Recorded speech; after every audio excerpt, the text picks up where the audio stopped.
Hello everyone, today we are going to learn basic Ibis Paint X tutorial, how to make canvas bigger.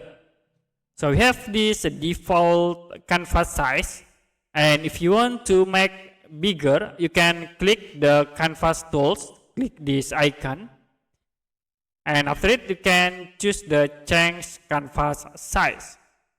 After it you can set for width in it, like I will set into 3000, you can delete, and I will set into 3000, press enter, and then click OK to make the canvas bigger. So that's it for basic Ibis Paint X tutorial, how to make canvas bigger. If you have any question about tutorial, you can comment below this video.